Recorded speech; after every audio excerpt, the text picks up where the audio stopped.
नमस्कार. छायाज रेसिपीजमध्ये आज आपण पोह्यांपासून वेगळा असा नाश्ता बनवतो आहे. तर यासाठी इथे मी 1.5 कप पोहे घेतलेत. पोहे मिक्सरच्या भांड्यामध्ये काढून घ्यायचे आहेत. पोहे आधी मी चाळून घेतलेत आणि नंतर कापडाने पुसून स्वच्छ केलेत. आता हे बारीक करून घ्यायचे आहेत. तर याची अगदी बारीक अशी पावडर तयार करून घेतले. आता ही बाजूला ठेवूया आणि एक वाटण तयार करूया. 5 ते 6 लसणाच्या पाकळ्या घेतल्यात. अर्धा इंच आलं तुकडे करून घेतलं आहे आणि इथे 1 हिरवी मिरची घेतली. इथे आता एक मध्यम आकाराचा कच्चा बटाटा सोलून मी रंग बदलू नये म्हणून पाण्यामध्ये ठेवला होता. छोटे तुकडे करून घेतलेत. हा सुद्धा यामध्ये घालायचा आहे. आणि आता पाणी न घालता याची पेस्ट करायची आहे. ही तयार झालेली पेस्ट पोह्यांच्या पावडरमध्ये काढून घ्यायची आहे. यामध्ये आता चवीप्रमाणे लाल तिखट घालायचं आहे. इथे आपण 1 हिरवी मिरची घातली आहे, त्यामुळे तिखट तुमच्या चवीप्रमाणे कमी जास्त करा. पाव चमचा हळद घातली. यानंतर 1 चमचा धने जिरे पूड घातली. पाव चमचा ओवा घातला. चवीप्रमाणे मीठ घातलं आहे. यानंतर इथे मी बारीक चिरलेला कांदा यामध्ये घातला आहे.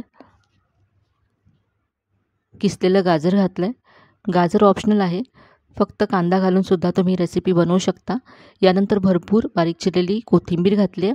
सगळं मिक्स करून घेऊया.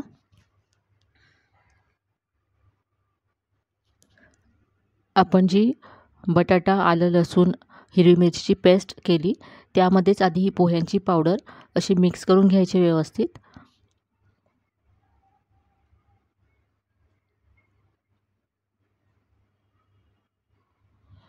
आता ही पोह्यांची पावडर आहे त्यामध्ये बाइंडिंग खूप कमी असतं. तर यामध्ये आता 2 चमचे बेसन घालायचे आणि इथे आता मी 1 वाटी गव्हाचं पीठ घेतलं आहे. तर यातलं अर्धं मी घातलं. बेसन ऑप्शनल आहे, फक्त गव्हाचं पीठसुद्धा तुम्ही घालू शकता, पण बेसनामुळे चव छान येते रेसिपीला. आणखी थोडंसं इथे गव्हाचं पीठ घातलं. तर पाऊण वाटी इथे मी गव्हाचं पीठ घातलं आहे आणि आता पाणी घालून हे मळून घ्यायचं आहे. थोडंसं सैलसर मळायचं हे पीठ, कारण पोहे पाणी खूप ॲब्झॉर्ब करतं आणि हे ड्राय होतं नंतर. तर हे असं सैलसर पीठ मळून घेतलं आहे. यावरती 1 चमचा तेल घालायचं आहे आणि पुन्हा मळून घ्यायचं आहे.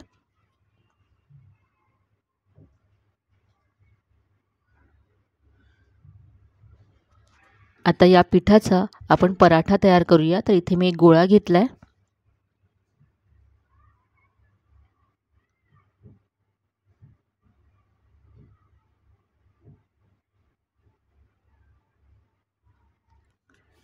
सुक्या पिठामध्ये हा गोळा घोळवून घ्यायचा आहे आणि आता याचा आपण पराठा लाटूया.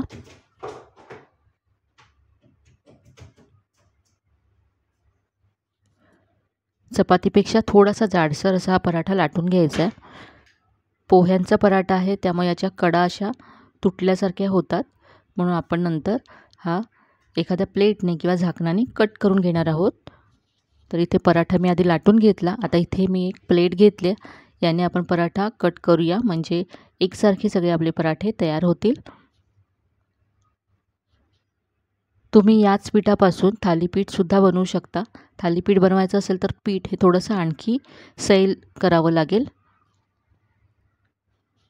तर असा पराठा लाटून घेतला आहे. आता आपण भाजून घेऊया. इथे मी तवा गरम करत ठेवला होता. यावरती थोडंसं तेल पसरवून घ्यायचं आहे. यावरती पराठा घातला.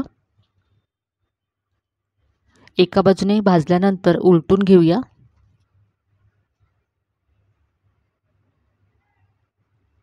आणि आता हा पराठा मी दुसऱ्या बाजूने सुद्धा भाजून घेते. पुन्हा थोडंसं तेल घातलं आहे. तेल तुम्ही कमी जास्त तुमच्या आवडीप्रमाणे करू शकता.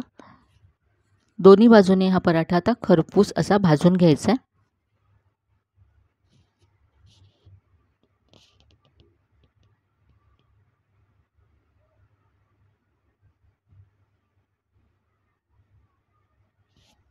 पराठा भाजून तयार झाला आहे, काढून घेऊया.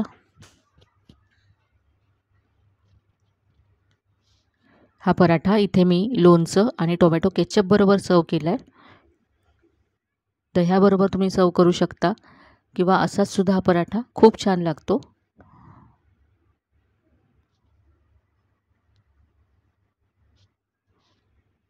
तर अगदी मऊ लुसलुशीत असा हा पराठा होतो आणि दिवसभर असाच हा सॉफ्ट राहतो.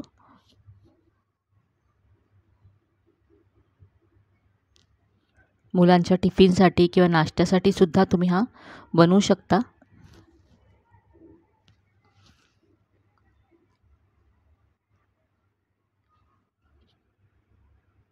तर आजची ही रेसिपी तुम्हाला नक्कीच आवडली असेल. रेसिपी कशी वाटली कमेंटमध्ये कळवायला विसरू नका.